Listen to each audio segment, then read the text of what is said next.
Olá pessoal, Olá. Estamos aqui na quinta-feira, dia 6 de junho. Lembrando o título da semana, Primeiras Coisas Primeiro, estudando o livro de Ageu, né? O verso para memorizar, Giga. Minha é a prata, meu é o ouro, diz o Senhor dos Exércitos. A lição de jovens dessa quinta traz um pouco sobre construção. Iremos agir agora como um pedreiro. Nós vamos chegar lá. Primeiro, o título é Construindo o Templo. Nós já vimos, né, que quando o povo chegou a Jerusalém, que eles iam construir aquele templo, que era a promessa, a construção do templo, eles acabaram esquecendo e começaram a construir suas casas, cuidar das suas vidas, e acabou esquecendo da construção do templo. E nós não vamos nos apegar muito ao que aconteceu com eles, mas o que tem refletido e que acontece também conosco hoje. Nós muitas vezes também acabamos entrando no esquecimento quando se trata em relação aos cuidados e ao desenvolvimento de um templo para a presença de Deus em nossas vidas. Ou seja, o templo de Deus é nosso corpo. Como nós já até falamos ontem, nós precisamos estar construindo esse templo e trabalhando esse templo da melhor forma possível para que Deus venha se fazer presente. Então nós vamos agora aprender um pouco como fazer para que nós não acabemos como aquele povo, nos preocupando muito com a construção e com o desenvolvimento aqui na terra, em vez de nos preocupar com a parte de desenvolver-nos e de nos preparar para o reino de Deus. Do jeito que eu estava falando, para mim você ia ensinar como construir um ser humano. Não deixa de ser, até porque o templo de Deus parte pela construção de um ser humano preparado para receber esse templo, né, para receber esse Deus. Primeiro passo, quando nós falamos da construção de uma casa, de um edifício, começa pelo alicerce, que é feito por rochas, por concreto. Ou seja, é feito sobre uma rocha, sobre uma base sólida. E nós, qual é a base sólida que nós temos para começar a construção das nossas vidas? É a pedra trabalhada, é a pedra angular preciosa. Jesus é a pedra angular. Nós sabemos que Cristo é a rocha eterna, né? Então, nós devemos começar construindo nossas vidas sobre essa pedra. Porque com certeza, nós começando sobre uma rocha firme, com certeza ela não cairá. Depois da base, vem a parte das paredes.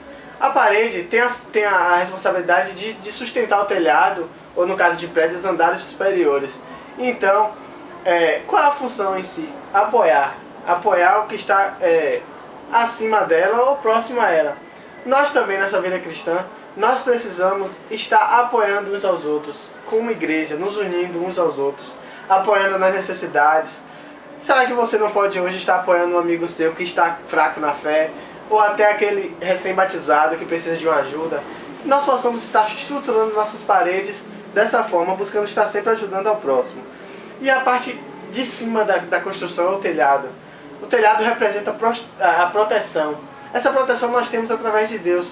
Como Ele prometeu para aquele povo que não abandonaria, que não precisava temer, nós também, após essa construção, teremos um telhado firme, um telhado que será capaz de nos proteger, né? Que é esse Deus que a todo momento nos protege, e o que Ele mais quer é nos proteger, basta que nós estejamos buscando. Então que nós possamos, através desse estudo, preparar o templo de Deus, que é o nosso corpo, que é a nossa vida, da melhor forma possível, para que nós possamos estar usando com o maior intuito de todos, que é adorar esse Deus. Amém. A lição de hoje de adultos traz o anel de selar, que já foi falado em alguns dias na lição de jovens, e que por sinal acreditamos que vai ser falado amanhã também na lição de jovens. Título. Mas apontando para nós o alvo principal, tanto da profecia de Ageu, como de todas as profecias da Bíblia, como de todos os ensinos bíblicos. Mas antes, porque a profecia trata quase sempre, e na maioria das vezes, com simbologias. E a gente viu que Zorobabel, é interessante a história de Zorobabel até, porque Zorobabel ele era o herdeiro do trono de Israel, depois que Israel passasse pelo período de cativeiro em Babilônia. Ele era neto do rei Joaquim, que era descendente de Davi.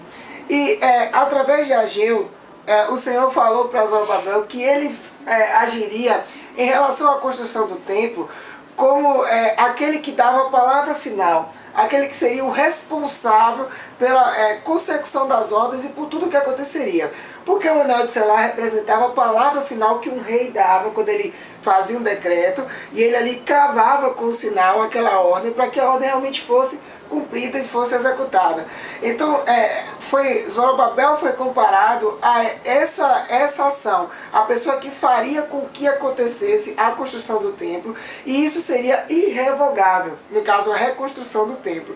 Só que, como foi dito ontem, nós sabemos que a parte final que Ageu foi usado para profetizar seria cumprida não por Zorobabel, mas por Jesus Cristo, que é realmente quem faz com que a beleza do santuário seja realmente vista e haja conclusão dessa obra.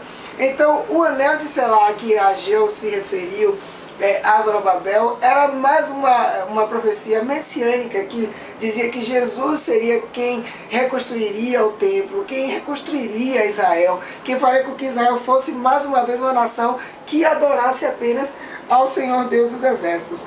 E interessantíssima foi uma parte que a lição trouxe depois, que foi uma perguntinha da gente que tinha como texto básico Lucas 24, de 13 a 27, que é a história dos dois discípulos que estavam a caminhos de Emaús. Depois que Jesus tinha morrido e que alguns discípulos tinham dito que ele tinha ressuscitado, os discípulos estavam ali caminhando, e na verdade caminhando até mesmo com dúvidas. E quando Jesus apareceu para eles dois, Jesus perguntou: por que vocês estão tristes? E eles falaram: você não ouviu falar do que aconteceu em Jerusalém? Mataram a Jesus de Nazaré, um dos maiores profetas que nós já tivemos, grande em palavras e maior ainda em atos. E assim Jesus chegou e falou para eles: mas espera aí, vocês então não sabem realmente o que as Escrituras falavam sobre esse Jesus, que era necessário que ele morresse e que depois de 3 dias ele ressuscitasse. E aí Jesus começou a falar com eles sobre tudo o que tinha sido escrito na Bíblia sobre a sua vida desde Moisés. O que isso quer dizer para nós? Interessante que Jesus chegou para eles e perguntou: vocês não acreditam, não conhecem o que os profetas falaram?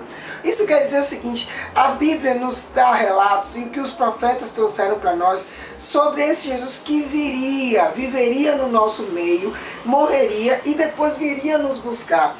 Então, por isso é interessante e importante nós termos a mensagem dos profetas em nosso coração e em nossa mente, porque é essa mensagem que testifica para nós que Jesus viveu entre nós, que morreu para nos salvar e que virá nos buscar. Se a gente não tiver isso em mente, nós até mesmo... Olha só que coisa interessante. Aqueles discípulos, eles tinham vivido com Jesus 3 anos e meio. Jesus falando com eles todos os dias de que ele, tudo que deveria acontecer com ele. E mesmo assim depois os discípulos não tinham a palavra de Deus, não tinham a Bíblia na mente, tanto que duvidaram de tudo que viria a acontecer. Interessante, a lição de Jovens trouxe isso para nós, os fundamentos para que a gente tenha uma vida firmada em Deus, né? A Bíblia, o estudo da Bíblia e tal, e ter Jesus no nosso coração. E o próprio Jesus falou isso para eles: olha, se vocês tiverem a mensagem da Bíblia na sua mente, vocês não temerão, não terão medo, porque elas testificam de mim. Então, a gente tem que ter isso em mente. Jesus é o anel de selar, Jesus é a estrela da manhã, é tudo que faz de bom para nós. E fala assim pra gente: olha, estudem a minha palavra, que vocês terão a mim no seu coração e não duvidarão de nada que tem que acontecer. É isso aí. Aquelas pessoas que acabam assistindo o vídeo pelo YouTube, nós estamos postando os vídeos no grupo. Você que tem Facebook pode entrar no grupo da Lição da Escola Sabatina ou também nos Jovens Adventistas, que estaremos postando lá. Às vezes surgem alguns comentários, você pode participar melhor. Verdade. É isso aí, até amanhã, pessoal. pessoal.